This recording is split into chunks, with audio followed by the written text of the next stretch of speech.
Welcome everyone to the Firing the Man podcast. On today's episode, Ken and I will be discussing Ryan Daniel Moran's new book, 12 Months to 1 Million, How to Pick a Winning Product, Build a Real Business, and Become a Seven-Figure Entrepreneur, and discuss the lessons learned that we are applying in our e-commerce businesses. Ken, what's going on? David, what's up? I'm super excited. This book is phenomenal. I'm excited to review it and just bring energy and share everything with the audience. So before we take a dive into the book, let's get to know Ryan, the author, a little bit more. Ryan Daniel Moran's the founder of Capitalism.com, an online resource for teaching entrepreneurs how to build successful businesses and invest the profits. Ryan Moran is also the host of 1% Podcast, Brand Builder Podcast. More than 300 of Ryan Moran's students have now succeeded in building seven-figure companies using his 12 months to 1 million methodology. He is a graduate of Indiana Wesleyan University, and he has a goal of owning the Cleveland Indians. Absolutely. You know, my first experience with Ryan was at SellerCon in 2019. And one thing that really stood out about him was that he had a very practical approach to building and scaling a business. And there was, I would say that weekend, I probably saw 15 different speakers, and some of them gave very theoretical, like branding and marketing, like very theoretical advice. And Ryan gave very practical advice. And one thing that I really like about him is he has had some success in this industry. He has had an 8-figure exit, and he is telling you what he has done to have that success. And so he was my favorite speaker that entire weekend. And after that, I became a fan of Capitalism.com. I became a fan of his podcast, and he just gives very and I know I sound like a broken record, but just he has a very practical approach to this, and it works. Yeah, absolutely. You know, I've been following Ryan for a little over 2 years now. I saw a couple of YouTube videos with him, and then I kind of funneled me into his podcast, and it's there where I really kind of Ryan's story resonated with me. You know, he's authentic. He just kind of speaks his mind. I really, really appreciate that. We don't deal with a lot of you and I. We just like authenticity and real people, and I get that vibe from Ryan. And you know, his podcast and, you know, now his book, he just delivers, you know, hands down, he delivers. You know, he having built multiple 7-figure businesses. I wish I had Ryan's book 3 years ago because there's stuff in there that would have really helped get through it. Right. And, you know, he has a couple of sayings, you know, it's like adding gasoline to a fire, you know, and I'm like, okay, give me more. So yeah, been following Ryan for about 2 years now, and good stuff. So David, do you want to break down, take a deeper dive into the book? Yeah, definitely. So I think kind of the credo of this entire book is if you have 3 to 5 products at an average price point of $30 per unit, each selling 25 to 30 units per day, then you have $1 million business. And I would say if we were to read that book and take a drink of this Glenlivet 15 every time you were to read that statement, we would finish that bottle and then some. I mean, he continually comes back to this. And one thing I like about that is that's something that I can conceptualize. You know, when I think about $1 million business, it seems complicated. It seems really hard to do, but, you know, pick 3 to 5 products that are priced at $30 per unit, and you sell 25 to 30 per day. And he goes through the math behind this and how that leads to $1 million business. And so, and this roadmap is based over the course of a year. So he breaks it down between the grind stage, the growth stage, and then the gold stage. And we're going to go into those. So Ken, tell us a little bit about the grind stage. Sure. Yeah, I'd like to hit on a couple of the highlights in the grind stage. Grind stage is month 1 through 4. You're in the grind until you can sustainably achieve at least 25 sales per day on your first product. Now, this is one of the tougher phases of building a business because you don't see immediate results, right? So it takes a lot more energy and a lot more drive. To reach that point as quickly as humanly possible, you need to make fast, bold decisions when you're starting out. You have to be comfortable with the fact that you won't get everything right. You're going to make mistakes. You're going to learn along the way. And the grind, speed is your friend. Every sale matters a lot. Customer service is massive. Focus on getting 1,000 followers and at least 20 reviews on your product and 25 sales a day. So it's very simple, easy to follow methods, and it just works. One thing that I would definitely emphasize is, just like Ryan does in the book, it's like build an audience, get on social, get a following. It will help you tremendously. For sure. We're sitting here in the podcast studio and I'm looking at a book over there on the shelf called The Lean Startup. And that book is built around getting to a minimum viable product. And I think that's what he's talking about in this grind stage. And I think that people that are perfectionists really struggle here because everything is not going to be perfect. If you're going for the perfect logo, the perfect infographic, the perfect copy, that's not the goal here. The goal is to get to market and start to get sales, get feedback, and then make some subtle improvements. And so I think that kind of goes against the grain of like trying your best or doing your best, in that you may not be putting your best foot forward. Efficiency is probably a higher priority in this stage than everything being buckled down and perfect. And the other thing I'd add to this, and after like going through this grind stage, is that you don't know what people want or what matters to people. And so like in terms of like your hero image, just pick one and put it up and then start split testing and then figure out what your audience likes and doesn't like. And that is, I don't know, I think it's just efficiency. Efficiency should be top of mind in this grind stage. Yeah, absolutely. What's the next stage, David?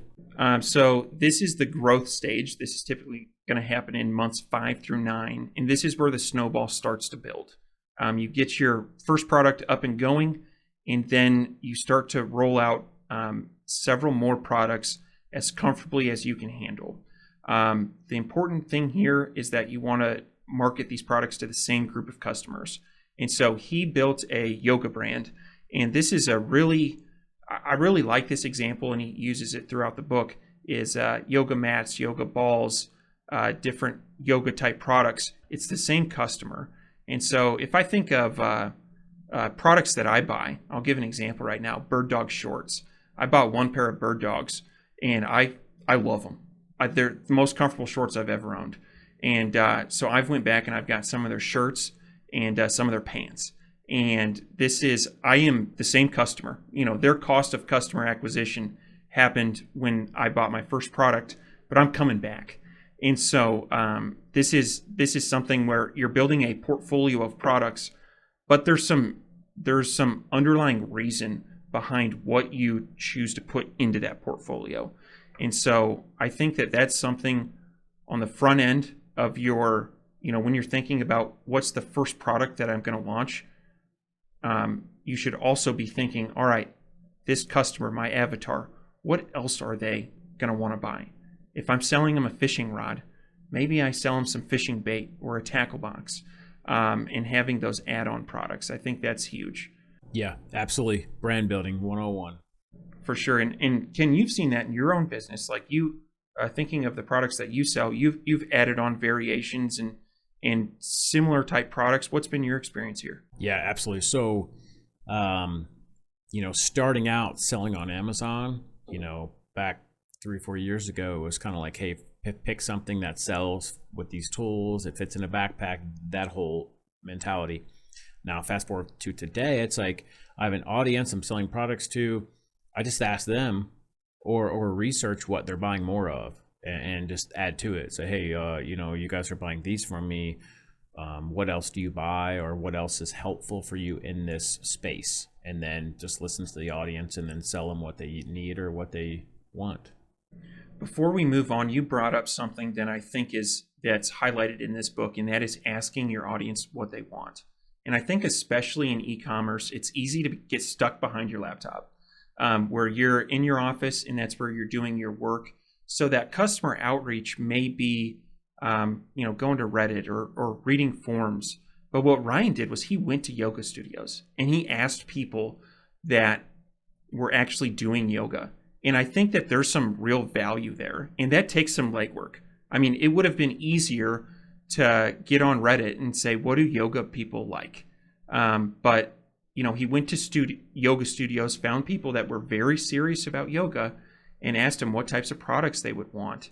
And once he got samples, he gave them to those people and got feedback. And I remember he was talking about one of the yoga mats where they wanted it to be a little bit thicker.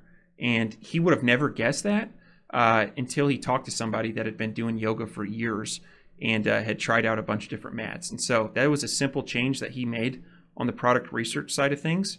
And I think that level of customer engagement is huge. And if I'm being honest with myself, I tend to do research behind my laptop. And I think this was a good reminder that I need to do a little better job of like that face-to-face outreach. Yeah, absolutely. And I think, just the information you're gonna get from that research is really valuable.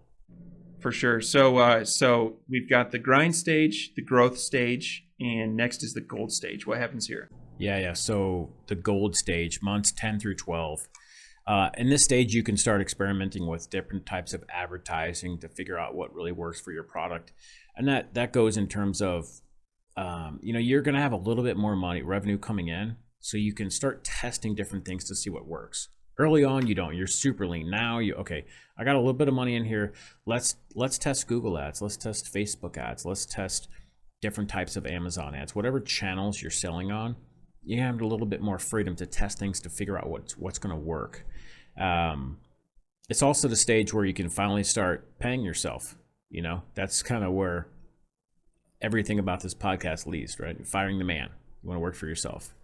You can become a full-time entrepreneur. Like mentally, that will take you to the next level of, hey, I just created something and it's supporting me. Like that is one of the I think the biggest benefits of this entire book, and it teaches.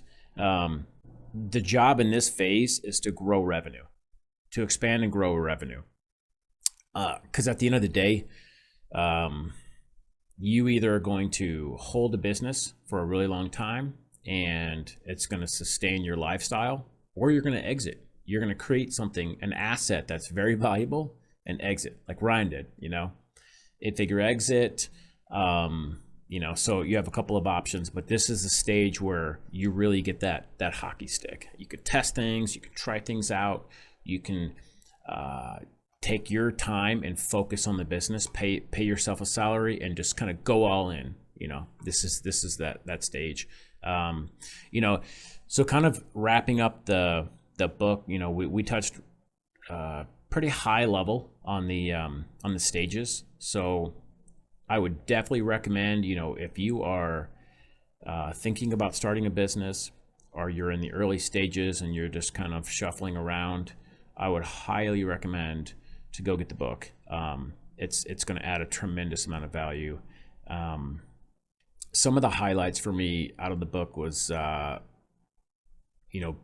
building an audience prior to launching products. I did not do that with either of my brands. I wish I would have. It would have made life so much easier. For sure. He spends a lot of time talking about that. And like on that research piece, and getting feedback from customers, he goes directly to his audience and asks them, hey, what do you want? And I'm the same way. I did not build an audience prior to my first product launch. And as a result, I am relying on really what I think is going to be received well by the market. And then I'm going over to China and I'm rolling the dice on a $10,000 order, and I'm not even sure if it's going to sell. And that is kind of scary, honestly.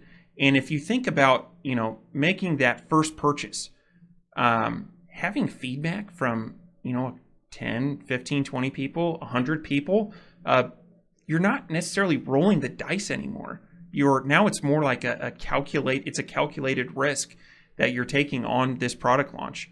And so, yeah, that, not to cut you off, but building an audience is huge.